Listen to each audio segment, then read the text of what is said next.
ألا بذكر الله تطمئن القلوب.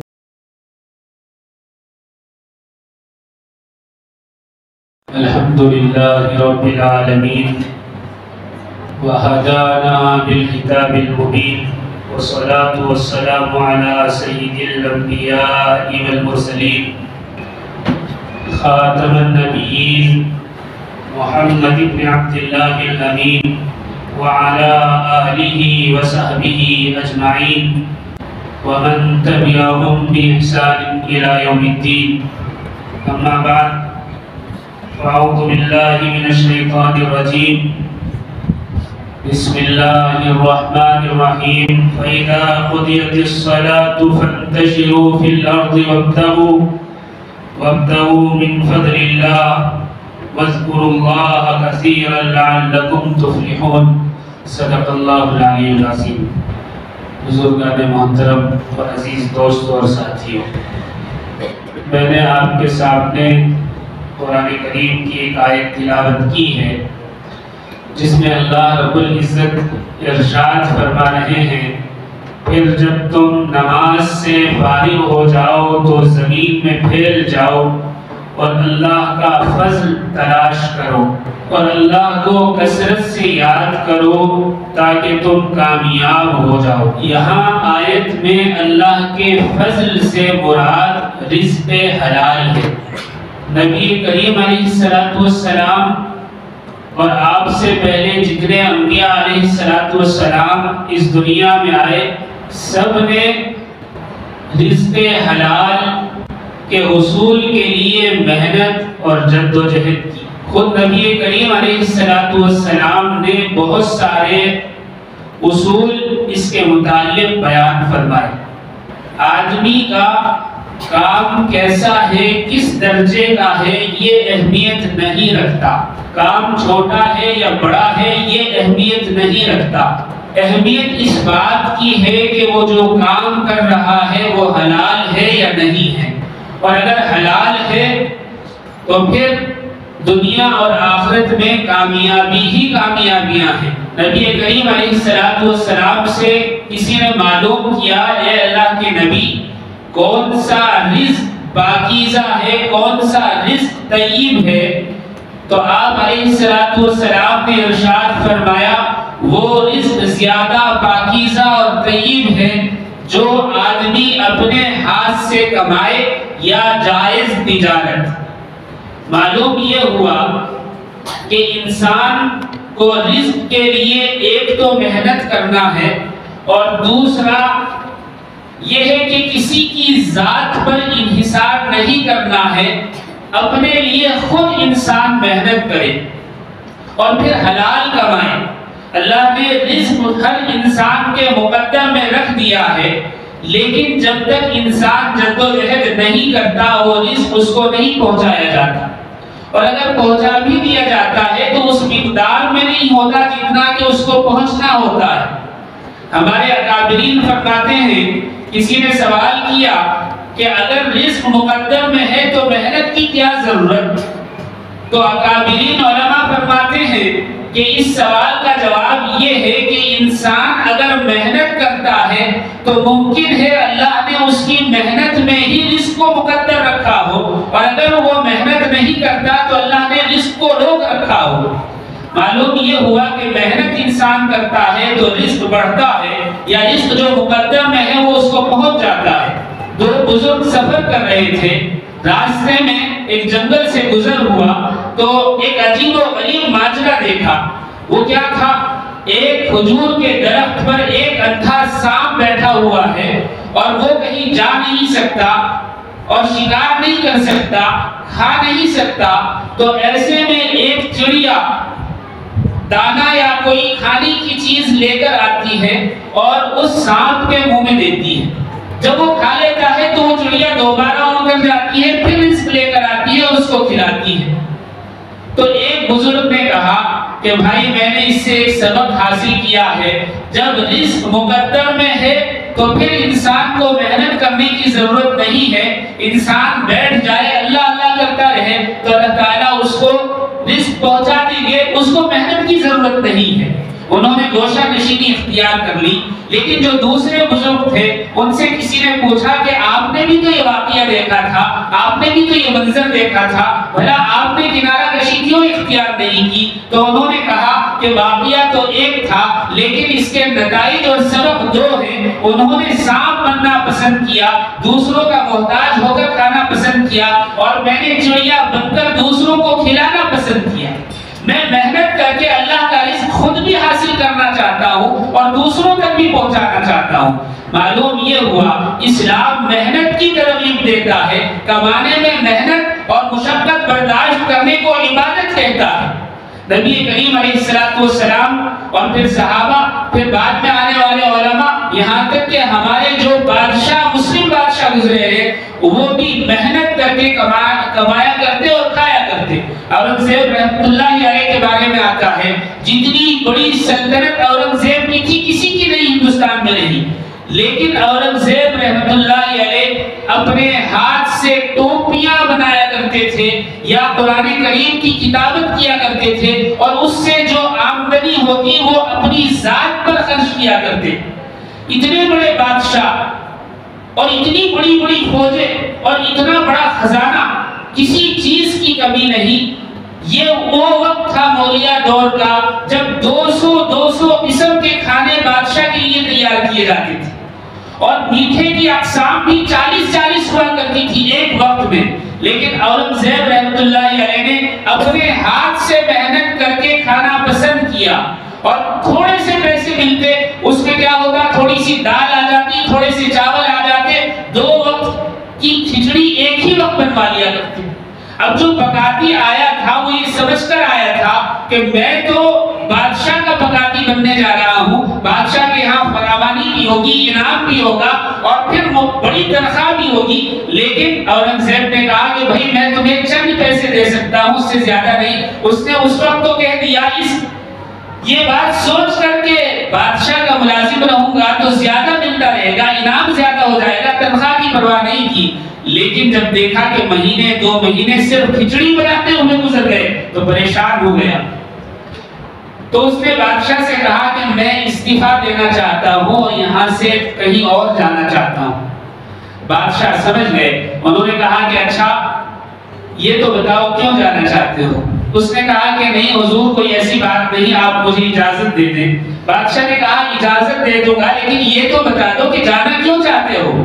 تو اس نے کہا کہ حضور میں یہ سمجھ کر آیا تھا کہ بادشاہ کا ملازم رہوں گا, انعام بہت ملتا رہے گا, تنخواہ کا تو مسئلہ ہی کچھ نہیں ہے, اور کھانے پینے کو اچھی چیز ملے گی, لیکن معاملہ تو یہاں الٹا ہے, صرف کھچڑی پر گزارا ہے. تو حضرت اورنگزیب رحمۃ اللہ علیہ نے فرمایا کہ آج جب تم کھچڑی پکاؤ تو 1 پلیٹ چاول زیادہ ڈال لینا. پکاتی نے کھچڑی زیادہ پکا لی. جب کھچڑی تیار ہوئی تو بادشاہ نے کہا کہ ایک کاپ لے کر آؤ اور اس میں کھچڑی اتار لو. اس نے اتار لی. پھر اس کو بادشاہ نے ڈھکوایا اور کہا کہ یہ کھچڑی لے جا کر وزیر اعظم کے گھر دے دو اور کہو کہ بادشاہ نے ہدیہ بھجوایا ہے. اب پکاتی کام لے کر وزیر اعظم کے گھر پہنچا تو بڑا اکرام کیا گیا کہ بادشاہ سلامت کے ہاں سے کچھ ہدیہ تحفہ آیا ہے, اور بڑے احترام کے ساتھ بڑی عزت کے ساتھ پکاتی کو بٹھایا گیا, خاطرداری کی گئی, اور اس کھچڑی کو دسترخوان پر بیچوں بیچ سجایا گیا. اور پھر رخصت کرتے ہوئے ایک اشرفیوں کی بھری ہوئی تھیلی پکاتی کو دی وزیر اعظم نے, اور کہا کہ یہ تمہارا انعام ہے کہ بادشاہ کے ہاں سے تم ہدیہ لے کر آئے. جب وزیر اعظم کے گھر سے پکاتی واپس بادشاہ کے محل پہنچا تو بادشاہ نے پوچھا کیا رہا؟ کہا کہ حضور مسئلہ ہی ختم ہو گیا. کہا کہ کیا رہا؟ کہا کہ انہوں نے انعام کے طور پر اشرفیوں سے بھری ہوئی تھیلی دی ہے. تو بادشاہ ہنسنے لگے اور کہنے لگے مجھے تو یہ کھچڑی ہی کافی ہے. ایسا ہے جب تمہیں ضرورت ہو تو تھوڑی سی کھچڑی زیادہ پکا لیا کرنا اور کسی بھی وزیر کے ہاں لے جانا تاکہ تمہیں انعام وہاں سے مل جائے. میں نہیں لے سکتا. اللہ اللہ, ہمارے بادشاہ ایسے بھی تھے, ہمارے بادشاہ ایسے بھی تھے. اورنگزیب رحمۃ اللہ علیہ کے بارے میں آتا ہے کہ ایک مرتبہ ان کے استاد ملا جیون رحمۃ اللہ علیہ تشریف لائے تو بادشاہ نے بڑی خاطر مدارات کی. چلتے ہوئے بادشاہ نے کہا کہ میں آپ کو کچھ ہدیہ تحفہ دینا چاہتا ہوں۔ ملا جیون بڑے پرہیزگار انسان تھے، انہوں نے کہا کہ دیکھو آپ بادشاہ ہیں اور میں ایک فقیر آدمی ہوں، میرا کام بچوں کو پڑھانا ہے، اگر آپ دینا چاہتے ہیں اپنے ہاتھ کی کمائی دینا، ورنہ میں قبول نہیں کروں گا۔ اورنگزیب نے کہا کہ حضرت میرے پاس ایک چونی ہے، چھوٹے سے پیسے۔ تو ملا جیون نے کہا کہ وہ اگر تم نے کمائے ہیں تو قبول ہے ورنہ نہیں۔ اورنگزیب نے اندر سے وہ ایک چونی لا کر حضرت کو ہدیے کے طور پر پیش کر دی۔ حضرت رخصت ہو گئے۔ سال بھر کے بعد جو انکم ٹیکس ڈپارٹمنٹ تھا مغلیہ حکومت کا، اس نے بادشاہ کو اطلاع کی کہ آپ کے استاد محترم ملا جیون اتنے بڑے کاروباری ہو گئے ہیں کہ اب وہ ٹیکس ادا کر رہے ہیں۔ تو بادشاہ کو بڑا تعجب ہوا کہ یہ کیسے ممکن ہے؟ تو بادشاہ نے کہا کہ اچھا ٹھیک ہے، حضرت کی دعوت کرتے ہیں۔ ملا جیون کو دعوت نامہ بھیجا گیا، وہ تشریف لے آئے۔ تو باتوں باتوں میں اورنگزیب رحمۃ اللہ علیہ نے کہا کہ حضرت میں نے سنا ہے کہ آپ ٹیکس ادا کر رہے ہیں، بڑی تجارت ہو گئی ہے۔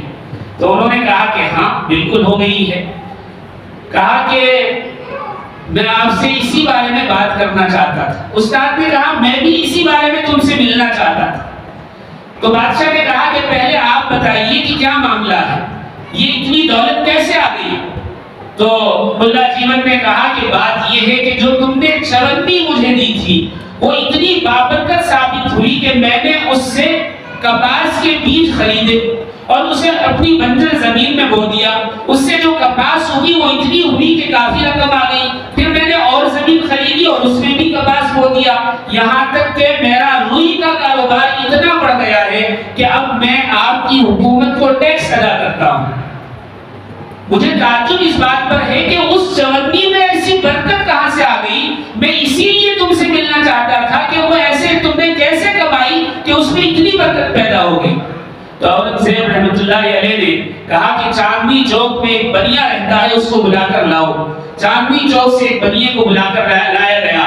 تو اس سے کہا کہ اپنے کھاتے لے کر آؤ۔ وہ کھاتے لے کر آیا تو اورنگزیب نے کہا کہ کھولو اور فلاں تاریخ میں تم نے جو حساب لکھا ہے وہ پڑھ کر سناؤ۔ تو اس نے پڑھ کر سنایا تو ایک جگہ آ کر اٹک گیا۔ تو اورنگزیب نے کہا کہ کیا معاملہ ہے؟ کہا کہ حضور معافی چاہتا ہوں۔ کہا کہ بات بتاؤ کیا ہے؟ کہا کہ مسئلہ یہ ہے کہ خرچ 1 روپے کا تھا، خرچ 50 پیسے ہوئے ہیں۔ اب حساب چونکہ صاف نہیں ہے اس لیے اٹک رہا ہوں۔ تو اورنگزیب نے کہا کہ معاملہ کیا ہے، سچ بتاؤ۔ تو اس نے کہا کہ معاملہ یہ ہے کہ اس رات میرے گھر میں چھت ٹپک رہی تھی، بارش موسلادھار تھی اور کسی طرح بارش میں نکلنا ممکن نہیں تھا کہ چھت پر جا کر مٹی یا کوئی اور چیز لگا دیتے تاکہ چھت ٹپکنا بند ہو جائے۔ میں نے دیکھا کہ رات میں ایک فقیر آدمی کھڑا ہوا ہے، تو میں نے اس سے کہا کہ تم مزدوری کرو گے؟ اس نے کہا کہ ہاں مزدوری کروں گا۔ کہا کہ کیا لوگے؟ کہا کہ 1 روپیہ لوں گا۔ کہا کہ اچھا ٹھیک ہے 1 روپیہ دے دوں گا۔ کہا کہ چھت ٹپک رہی ہے اس کو بند کرنا ہے۔ اس مزدور نے پائنچے چڑھائے اور بھیگتے ہوئے وہ چھت جو ٹپک رہی تھی اس کو بند کر دیا۔ تو پھر کیا ہوا؟ کہا کہ پھر یہ ہوا کہ میں نے جب اس کو روپیہ دینا چاہا تو میرے پاس کھلے ہوئے نہیں تھے، میرے پاس صرف 50 پیسے تھے۔ میں نے وہ 50 پیسے دیے اور کہا کہ تم ایک کام کرو صبح میں آ کر لے لینا۔ لیکن وہ فقیر گیا یا وہ مزدور گیا اور آج تک واپس نہیں آیا۔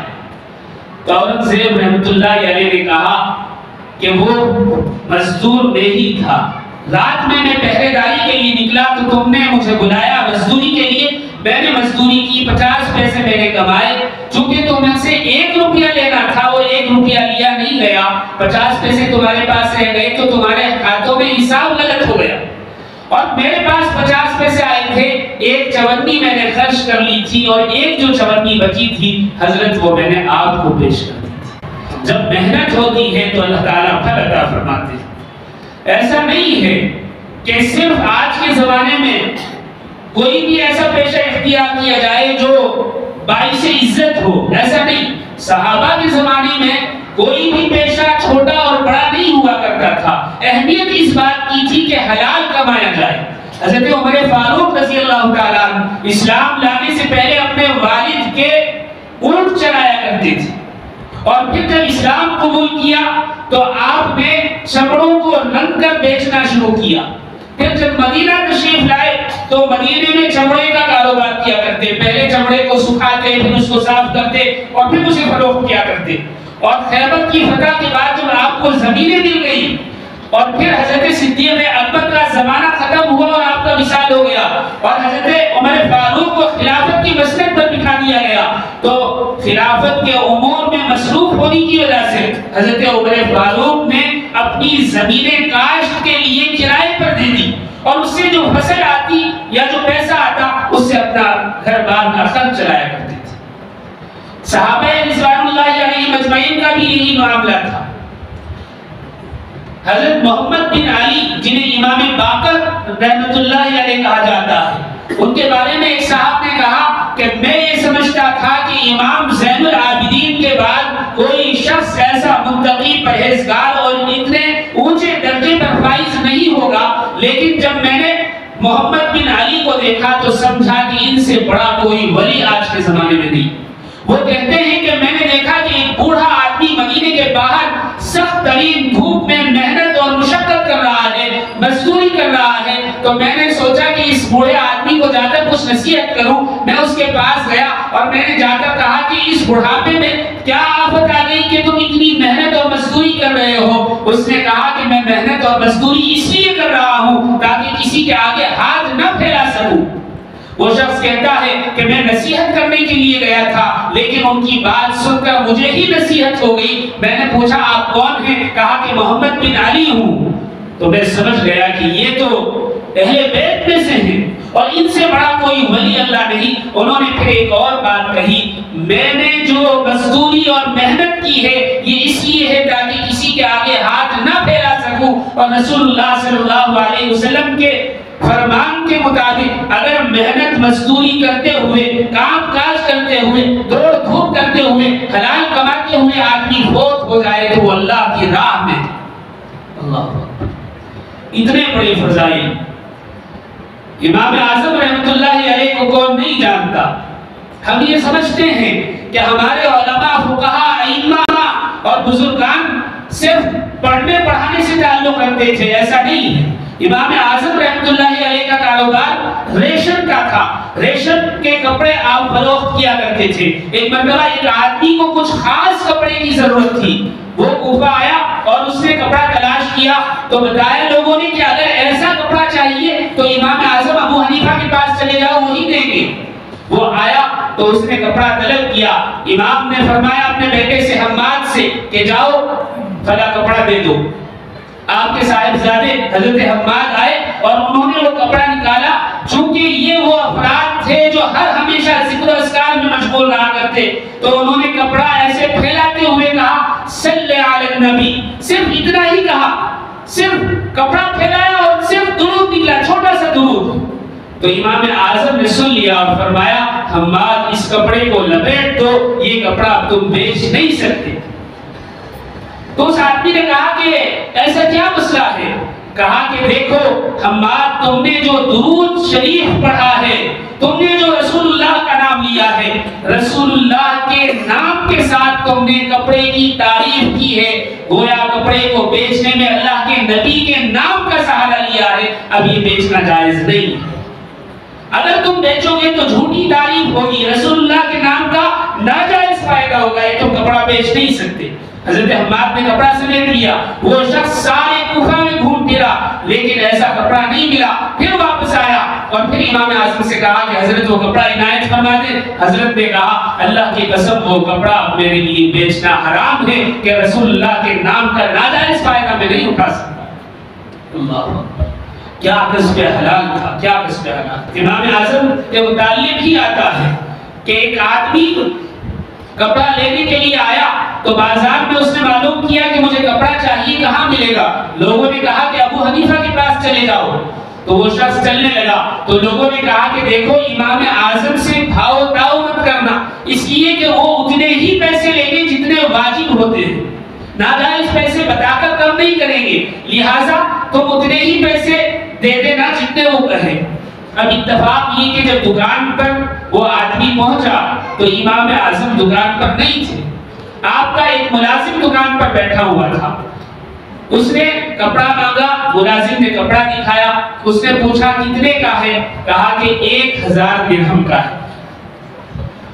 تو چونکہ لوگوں نے کہہ دیا تھا کہ یہ جائز پیسے مانگیں گے اور وہ امام اعظم کو جانتا نہیں تھا، تو اس نے سمجھا کہ یہ امام اعظم ہی ہے اور جو رقم کہی تھی وہ ادا کر کے کپڑا خرید لیا۔ 3-4 دن کے بعد اسی کپڑے کی ضرورت پڑی تو امام اعظم ابو حنیفہ رحمۃ اللہ علیہ نے ملازم سے کہا بھائی وہ کپڑا نکال کر لاؤ، تو اس نے کہا کہ حضرت وہ تو میں نے بیچ دیا۔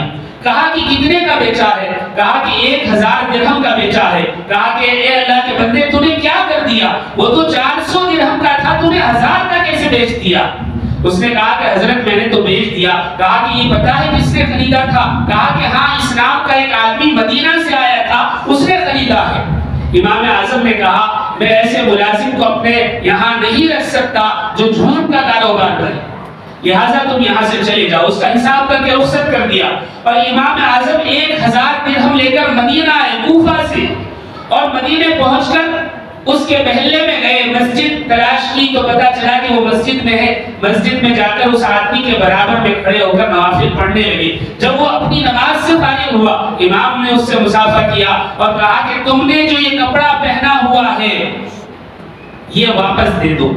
اس نے کہا کہ کیوں واپس دے دو؟ کہا کہ نہیں یہ کپڑا آپ نے کتنے کا خریدا تھا یہ بتائیے۔ اس نے کہا 1000 درہم کا۔ کہا کہ یہ کپڑا 400 درہم کا ہے، یہ 1000 درہم لے لو، یہ کپڑا واپس دے دو۔ اس نے کہا یہ کپڑا میں کئی بار پہن چکا ہوں، اب میں واپس کیسے دے دوں؟ امام نے کہا کوئی بات نہیں، آپ مجھ سے پیسے لے لیں، یہ کپڑا دے دیں۔ اس نے کہا کہ میں اب کپڑا نہیں دوں گا۔ امام نے کہا کہ اچھا پھر ایسا کریں 600 درہم آپ لے لیں، کپڑا بھی رکھ لیں، اور چاہیں تو 1000 درہم لے لیں اور کپڑا واپس دے دیں۔ اس نے کہا کہ نہیں آپ 600 درہم مجھے دے دیں۔ تو امام نے 600 درہم اسے دیا اور وہاں سے واپس کوفہ تشریف لایا۔ اللہ، یہ حلال روزی ہے، یہ حلال کی کمائی ہے، پھر برکت کیوں نہ ہو، علم کا فائدہ کیوں نہ پہنچے۔ امام بخاری کے بارے میں آتا ہے کہ امام بخاری ٹوپیاں سی کر محنت کر کے وہ ٹوپیاں فروخت کیا کرتے تھے اور اس سے جو آمدنی ہوتی اس سے اپنے گھر کا خرچ چلایا کرتے تھے۔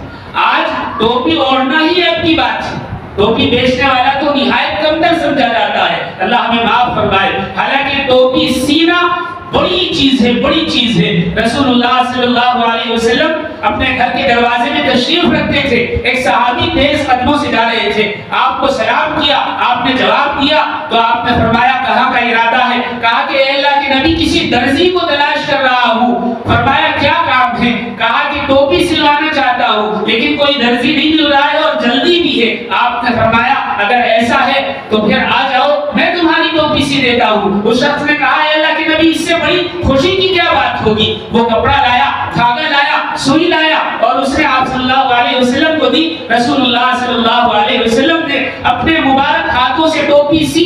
اس شخص نے کہا اے اللہ کے نبی اس کی اجرت اتنی ہوتی ہے، آپ قبول فرما لیں۔ اللہ کے نبی نے فرمایا کہ لاؤ مجھے دو۔ آپ نے اجرت بھی لی اور ٹوپی سی کر دی۔ آج اگر کوئی امام صاحب، کوئی مؤذن صاحب ٹوپی سی لے تو بڑے عیب کی بات تصور کی جاتی ہے، حالانکہ رسول اللہ صلی اللہ علیہ وسلم نے ٹوپی سی۔ کوئی پیشہ چھوٹا نہیں ہوتا، چھوٹا بڑا کام نہیں ہوتا، اس کی چھوٹے بڑے ہونے سے کوئی اہمیت نہیں ہے، اہمیت حلال کی ہے۔ ہمارے ائمہ، فقہا اور بڑے بڑے علماء نے وہ کام انجام دیے، ہم سوچ نہیں سکتے، بڑے کام بھی کیے اور چھوٹے کام بھی کیے۔ امام مسلم رحمۃ اللہ علیہ کے بارے میں آتا ہے کہ آپ عطر منگایا کرتے، اسے مختلف شیشوں میں اڈیل کر فروخت کیا کرتے تھے، بڑا نفیس کام ہے۔ لیکن دوسرے ائمہ کے بارے میں آتا ہے، امام نسائی رحمۃ اللہ علیہ کے بارے میں آتا ہے کہ آپ بکریوں کے بچے خریدتے اور اسے فروخت کیا کرتے تھے۔ اور پھر دوسرے ائمہ، امام ابو صالح کے بارے میں آتا ہے کہ وہ زیتون کا تیل بیچا کرتے تھے۔ اور امام قرطبی رحمۃ اللہ علیہ کے بارے میں آتا ہے کہ وہ جبے اپنے ہاتھ سے سی کر بیچا کرتے تھے۔ اور امام حسن بن ربی رحمۃ اللہ علیہ کے بارے میں آتا ہے کہ وہ ٹاٹ کے معمولی تھیلے سی کر بیچا کرتے تھے۔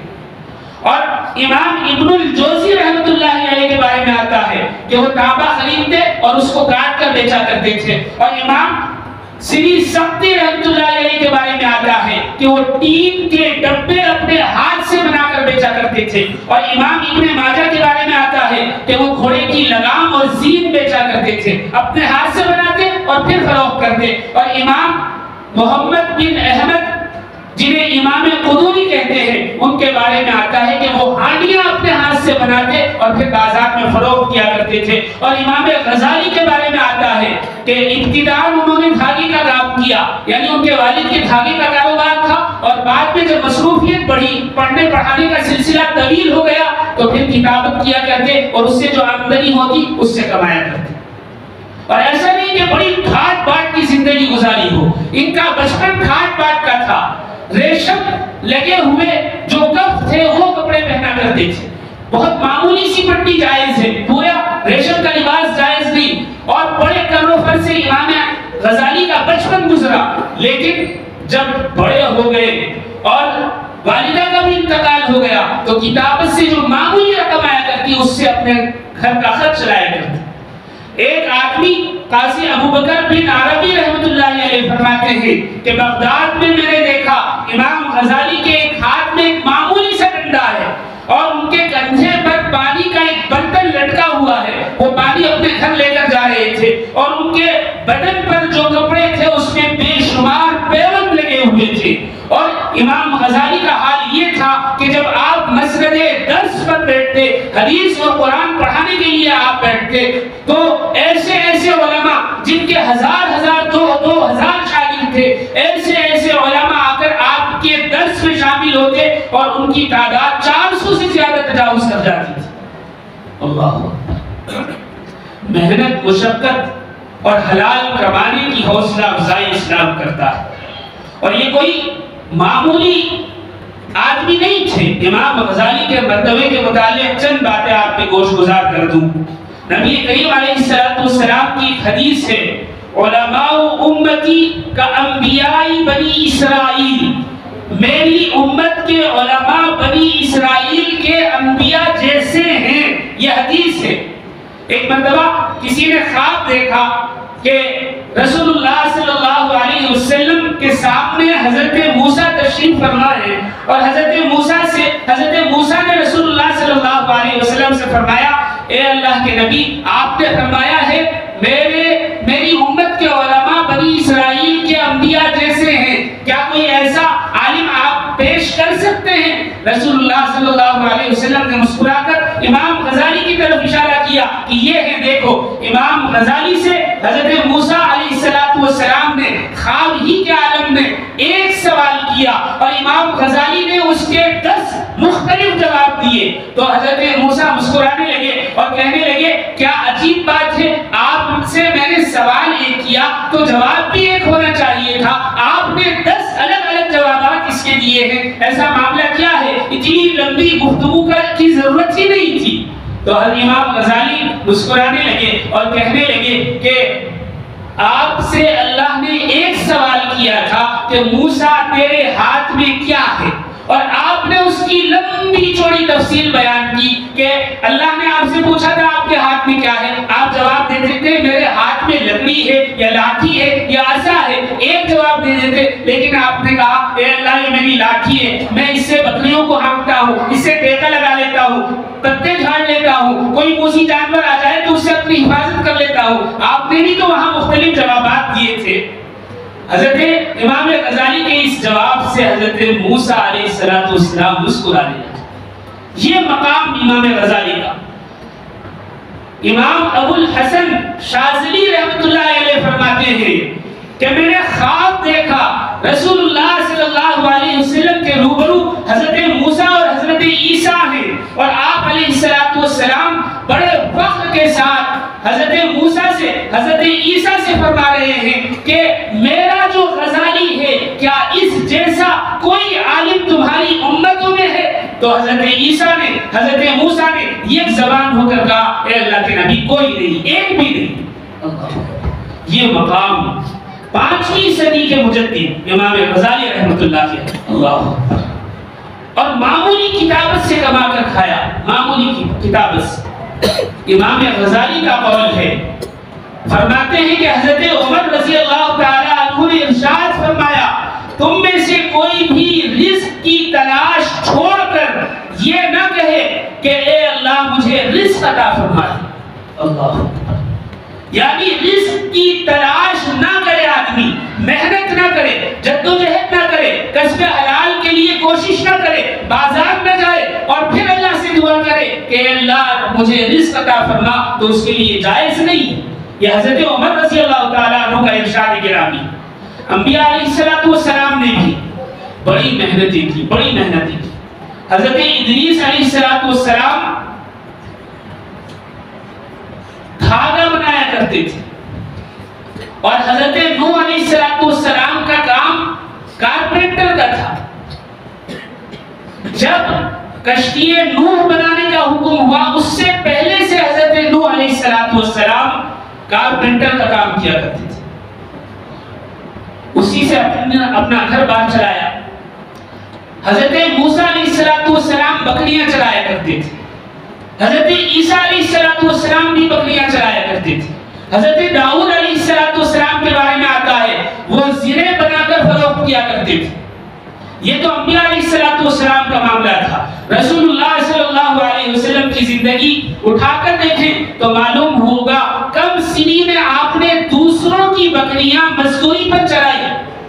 ان کو گھاس چرا کر لاتے اور مزدوری لے لیا کرتے. اور جب آپ تھوڑے سے بڑے ہوئے اور زمانے کا پورا ہوش آ گیا تو آپ نے تجارت شروع کر دی, ملک شام جایا کرتے.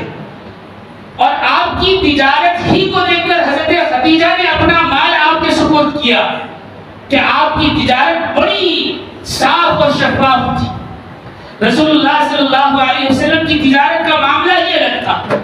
آپ بالکل صاف مال دیا کرتے تھے اور صاف پیسے لیا کرتے, اور جب مال تولتے تو اتنا تولتے کہ وہ جھک جاتا. ملازم کہتے کہ اگر آپ اتنا دیں گے تو کم ہو جائے گا. فرماتے کہ نہیں, اگر اس کا دل خوش ہو جائے تو وہ دوبارہ آئے گا. اور معاملہ یہ تھا, رسول اللہ صلی اللہ علیہ وسلم کی دکان کا انتظار لوگوں کو ہوتا تھا کہ آپ اپنی کب دکان لگائیں. اور آپ علیہ السلام اپنی دکان اس وقت لگاتے جب بازار میں مال ختم ہو جاتا, قافلہ پہنچتا ملک شام, شہر, تو آپ اپنی دکان لگانے میں تاخیر کرتے تھے. لوگوں کو بھی پتا تھا کہ ہمیں مال کیسا ملے گا, تو رسول اللہ صلی اللہ علیہ وسلم اس وقت اپنی دکان کھولتے جب بازار سے سارا مال ختم ہو جاتا. اور پھر جب آپ دکان کھولتے تو لوگ اچھے مال کی تلاش میں آپ ہی کے پاس آتے. اور جب مال بک جاتا تو 3 روز تک خالی دکان میں بیٹھا کرتے اور فرماتے اگر کسی کو مال پسند نہیں آیا وہ واپس دے جائے, 3 دن تک میں یہاں ہوں, 3 دن کے اندر واپس دے جائے, اپنے پیسے لے جائے.